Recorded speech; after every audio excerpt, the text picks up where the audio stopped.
Welcome, my name is Shreeman. Today I'm going to have conversation with Dr. Bassey EBENSO. Dr. Bassey is Associate Professor at University of Leeds in the UK. He is also the co-director for Chorus Research Program Consortium. Today we are going to talk about different aspects of Chorus Research Consortium. What is Chorus? What kind of activities it has been doing in different parts of the world? And what kind of evidences are coming in from Chorus research. Welcome, Dr. Bassey. Thank you. It's good to be in Nepal. How have you been? I'm very well, thank you. How did you find Nepal? Oh, this is very welcoming, and I like the staff. I like the memories that we have created, visiting the Hedi International Office, and also now being here where we have the writing workshop. So it's been good to really interact with staff as well as with the innovative fund project principal investigators. Would you please describe what Chorus Research Program Consortium is? Where does it work and how does it work? Yeah, thank you. Chorus is called the community-led, responsive and effective urban health systems. Chorus is an FCDO funded 6-year research program consortium that is being implemented in 4 countries. That includes Bangladesh, Nepal, Nigeria and Ghana. Would you please let us know, our audience, what kind of approaches Chorus has been using to deliver its objectives? It is important to mention that Chorus was funded mainly because of the rapid urbanization in all countries across the world. You may know that by the year 250, over 70% of the world's population would have been urbanized. And because of that rapid urbanization, there is explosion of populations in cities across the world. Urbanization has affected planning.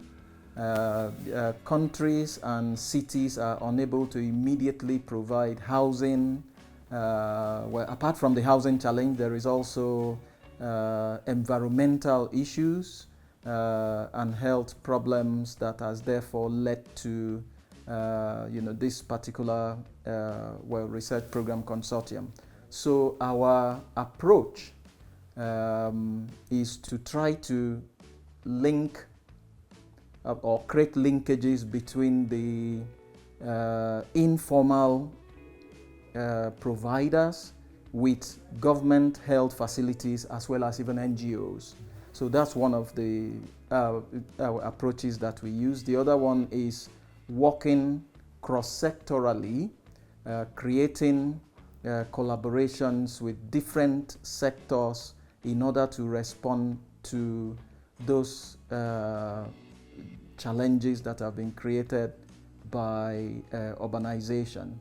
Then the third is even to respond to the double burden of communicable diseases and non-communicable diseases. And then finally, we are also working to identify and engage with the urban poor, for which this particular research consortium is set up to include, and serve.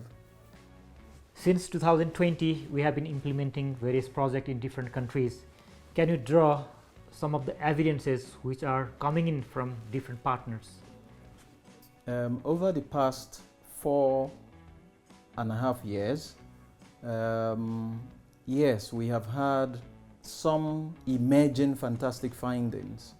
For example, in Bangladesh, a needs assessment that was conducted earlier on in the phase of Chorus showed that although we were collecting data, but that data was mainly hard copy registers and health management information system, they were not digitized. So following the implementation of Chorus in Bangladesh, we have been able to implement a digitization of health results and health data, in which the staff there are now using what is called the simple app to both collect NCD data and use that to analyze data that is collected related to hypertension and diabetes. And through such digitization, we are now able to better understand what is happening. Well, a second finding that is worth talking about is that in Nepal, the needs assessment also showed that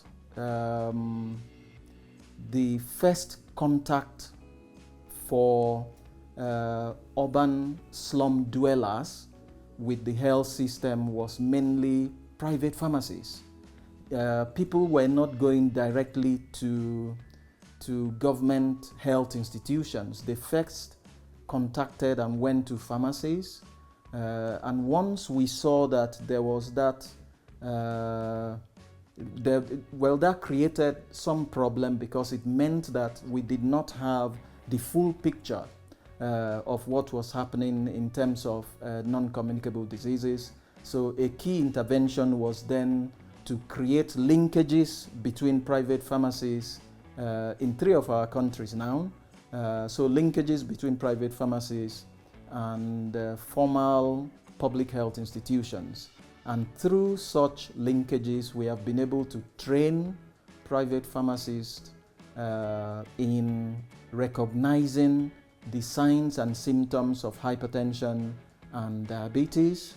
Apart from recognition, we've also trained them to collect data and keep an elaborate form of data that will be useful for the formal health system, so that government and the ministries of health and municipalities would be able to analyze those and use that for making decisions.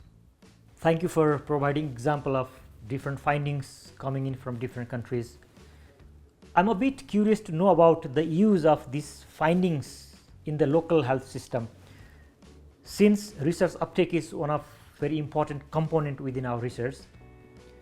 Are there any examples where urban health system actors have been using our research findings to inform their policies and practices to strengthen NCD care services? Yeah, well, it's important to mention that a key part of CHORUS is building relationships with governments.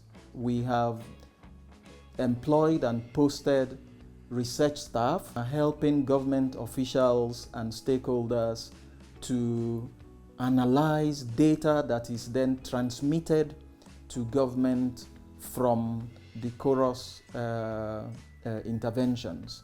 And through such analysis, we are providing evidence to government that is helping government to, one, understand the research evidence, and then use that research evidence to then inform critical decision making that would help to improve the health of the urban poor. And through such interactions with government, we are happy to report that research embedded staff have been able to help government to, one, write policy briefs, and even also they are contributing to the design of policies and strategies that is going to be very useful for the achievement of universal health coverage. What strategy do we have to sustain the impact we have created through CHORUS? Yeah, thank you.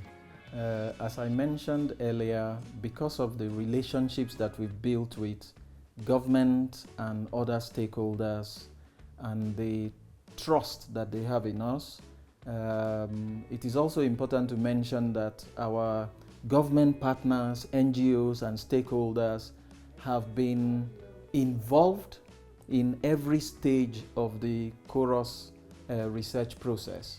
And by every stage, I mean right from conceptualization to the design and to even implementing our interventions.